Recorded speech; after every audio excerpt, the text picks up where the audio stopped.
एक दफ़ा का जिक्र है कि एक छोटे से शहर में अहमद, अली और नोमान नाम के 3 बेहतरीन दोस्त रहते थे। वो हमेशा किसी न किसी तफरीही मुहिम जोई में मसरूफ़ रहते थे और वो स्कूल जाना पसंद करते थे। इनके स्कूल में सबसे हैरत अंगेज़ उस्ताद सर अरसलान यूसुफ थे।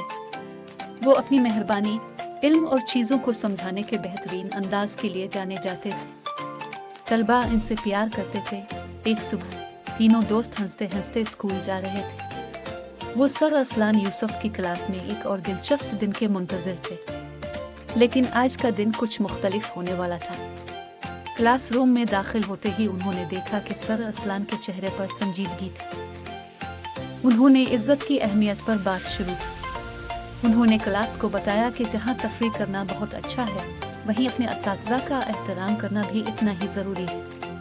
अली और नोमान ने एक दूसरे की तरफ देखा, ये समझते हुए कि ये वो पैगाम था जिसे उन्हें अपनाने की ज़रूरत है। इस दिन से दोस्तों ने सर अरसलान की बेहद इज्जत करने का फ़ैसला किया।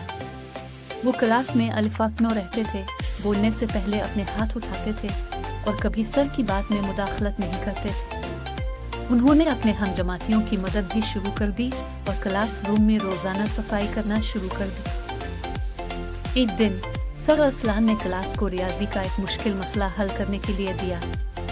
तीनों दोस्तों ने मिलकर काम किया और आखिरकार उसको हल किया। वो इतने पुरजोश थे कि वो हल शुदा सवालात सर अरसलान के साथ शेयर करने का इंतज़ार नहीं कर सकते थे। जब उन्होंने हल शुदा सवालात सर को दी तो सर मुस्कुराए और उनकी मेहनत की तारीफ की। अहमद, अली और नोमान ने बहुत फ़ख्र और इज्जत महसूस की। छुट्टी के दौरान उन्होंने एक छोटे तालिब इल्म को देखा जो खोया हुआ और उदास लग रहा था। उन्हें याद आया कि सर अरसलान ने एहतराम के बारे में क्या कहा था, इसलिए वो तालिब इल्म के पास गए। छोटे तालिब इल्म को अपना घर नहीं मिल रहा था। उन्होंने रास्ता तलाश करने में उसकी मदद की। छोटे तालिब इल्म का चेहरा तशक्कुर से चमक उठा और वो जानते थे कि उन्होंने सही काम किया है। ज्यों-ज्यों वक्त गुजरता गया, दोस्त न सिर्फ सर अरसलान बल्कि अपने इर्द गिर्द के हर फर्द का एहतराम करते रहे।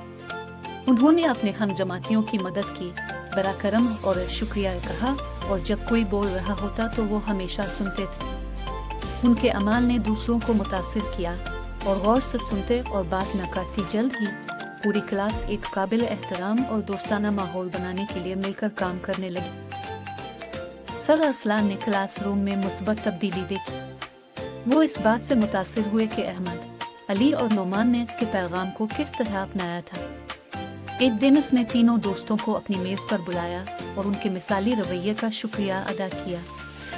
सर ने बताया कि इसे अपनी क्लास में इस कदर काबिल एहतराम तलबा होने पर कितना फ़ख्र है। दोस्त खुशी से झूम उठे। वो जानते थे कि एहतराम का इजहार सिर्फ उसूलों पर अमल करने के बारे में नहीं, बल्कि हर एक को कदर और तारीफ का एहसास दिलाना है। और उन्होंने बिल्कुल ऐसा ही किया।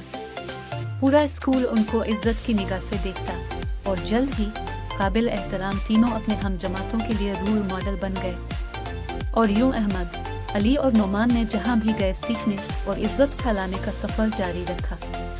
उन्होंने महसूस किया कि एहतराम करने से न सिर्फ उनके उस्ताद खुश होते हैं, बल्कि इससे उनकी दोस्ती भी मजबूत होती है। इस दिन से वो जानते थे कि एहतराम एक सुपर पावर है जो दुनिया को बदल सकती है।